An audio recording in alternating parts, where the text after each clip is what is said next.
Hi dears, how are you? Welcome to my channel. कैसे हो आप लोग? हम करने वाले हैं लव ट्रेवकर्स सीटिंग लव ट्रेवकर्स प्रिडिक्शन।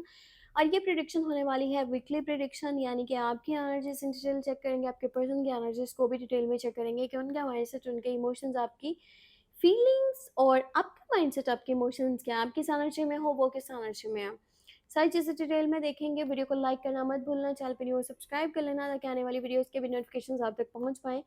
कुछ भी पर्सनली जानना चाहते हो तो व्हाट्सअप मैसेज कर सकते हो, नंबर इसी वीडियो के डिस्क्रिप्शन बॉक्स में ऐड है।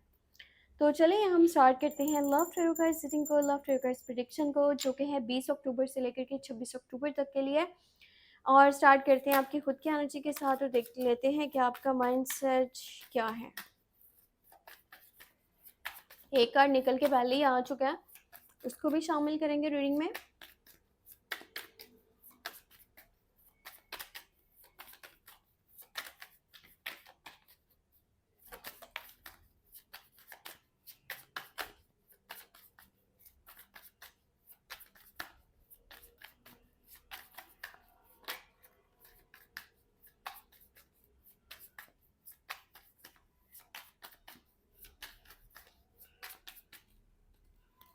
Okay, let's see. First of all your side 6 of cups, यहाँ पर है knight of swords, queen of swords, okay, ten of wands, judgement, queen of cups और एट ऑफ सॉर्ड्स। देखो, energies के accordingly जो आपकी मुझे सिचुएशन दिख रही है ना, वो ये है कि आप में से बहुत सारे लोग हैं जो अपने पास्ट को बहुत ज़्यादा मिस करते हैं। ठीक है, हो सकता है कि आप में से ज़्यादातर लोग अपने पार्टनर से डी टच हैं या नो कांटेक्ट में है।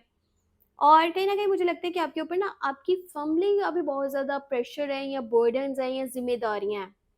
तो आपको हो सकता है कि फैमिली की वजह से भी ऐसा फील होता है कि मेरा रिलेशनशिप खराब हुआ है अगर आप नो कांटेक्ट में हो, मतलब आपकी ब्रेक वाली सिचुएशन चल रही है।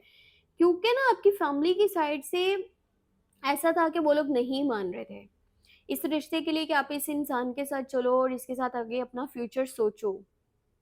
आज आप कहीं ना कहीं स्टक हो। ठीक है, आप स्टक हो और आप समझ नहीं पा रहे हो कि आपको आगे बढ़ना चाहिए या पीछे हट जाना चाहिए, आपके लिए क्या बेहतर है। ये चीज़ें आपको बहुत ज़्यादा कंफ्यूज कर रही हैं। आप अपने पास्ट को याद करते हो और उसी पर्सन को वापस से अपनी ज़िंदगी में लेके आना चाहते हो। पर ऐसा भी हो सकता है कि भाई आप चाहते हो कि वो खुद से आपके पास वापस आए, क्योंकि मुझे ऐसा दिख रहा है कि आपका ना इस वक्त में एटीट्यूड बहुत ज़्यादा हो चुका है, या आपका ईगो, एटीट्यूड या सुपरियोरिटी कॉम्प्लेक्स की वजह से भी आपके रिश्ते के ऊपर एक नेगेटिव इफेक्ट पड़ रहा है। अगर करंट रिलेशनशिप है तो हो सकता है कि आप उसमें अपनी चलाने की कोशिश करते हो, आप उस पर्सन को कंट्रोल करने की कोशिश करते हो, आप उस पर्सन को अपने अकॉर्डिंगली कहते हो कि मेरे हिसाब से तुम्हें सारे स्टेप लेने चाहिए, मैं जैसा जैसा कहूँगा तुम्हें वैसा करना होगा। ठीक है, आप चाहते हो कि सारा कंट्रोल आपके हाथ में रहे, क्योंकि आप खुद को ज़्यादा मेच्योर समझते हो, ज़्यादा अक्लमंद समझते हो और ज़्यादा रिस्पॉन्सिबल समझते हो। तो आप चाहते हो कि कोई भी गलती इस रिश्ते में नहीं होनी चाहिए। पर समटाइम ऐसा आपको फील होता है कि जैसे ना आप किसी सिचुएशन में स्टक हो। ठीक है, चाहे कांटेक्ट में हो, नो कांटेक्ट में हो, जो भी सूरत हाल है, आपको कभी कभी ऐसी एनर्जीज फील होती होंगी कि जैसे आप फंसे हुए हो किसी एक जगह पर और आपको समझ नहीं आ रहा कि आपको आगे जाना चाहिए या पीछे जाना। सो कभी कभी आपको ऐसा भी फील होता है कि मैं अपनी लाइफ से जैसे कि थक चुका हूँ। ठीक है, हो सकता है कि आपके मॉम और आपके डैड की तरफ से आपको खास कोई सपोर्ट नहीं है या घर वालों की तरफ से आपको ज़्यादा सपोर्ट नहीं मिला। सो आपकी नेचर इस टाइम में ऐसी हो चुकी है कि अब मेरी ज़िंदगी मेरे हिसाब से चलनी चाहिए। ठीक है, आपको ये चीज़ें ना बहुत ज़्यादा फ्रस्ट्रेट करती हैं, जैसे कि बाउंड्रीज में रहना या किसी की बात को सुन करके चलना। ठीक है, या किसी के अकॉर्डिंगली चलना। आप ऐसे अपनी ज़िंदगी में नहीं चलना चाहते हो, आप अपनी मर्ज़ी से अपना हर एक डिसीजन, अपना हर एक स्टेप लेना चाहते हो। तो देखो, इस हफ्ते के अंदर आपको अपनी थोड़ी-सी सेहत का भी ख़्याल रखना होगा, क्योंकि अगर आप बहुत सारी चीज़ें एक टाइम में लेके चल रहे हो ना, तो वो सबका आपकी सेहत के ऊपर भी इफ़ेक्ट पड़ सकता है। तो अपना भी ख़्याल रखो और साथ में अपनी चीज़ों को भी सही तरह लेकर के आपको चलना होगा। अब मैं आपको बताती हूँ कि आपके पर्सन की एनर्जी क्या है।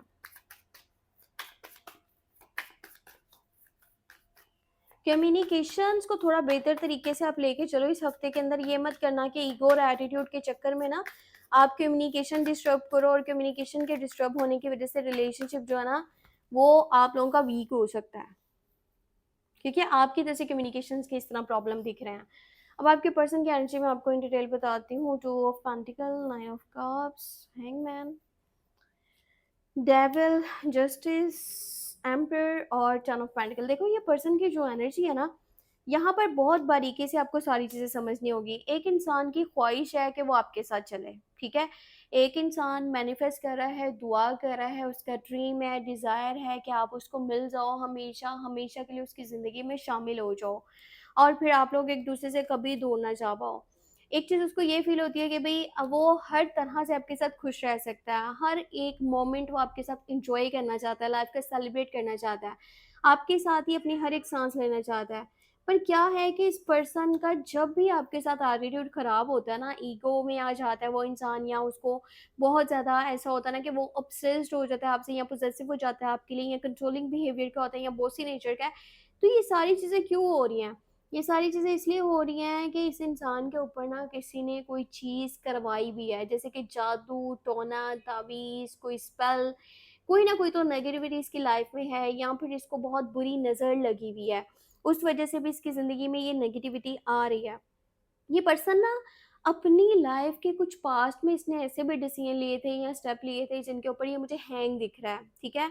अगर आप अपने पर्सन से नो कॉन्टैक्ट में हो ना और आप जानना चाह रहे हो कि उनकी क्या थिंकिंग है, तो वो आपके पास वापस आना चाह रहे हैं।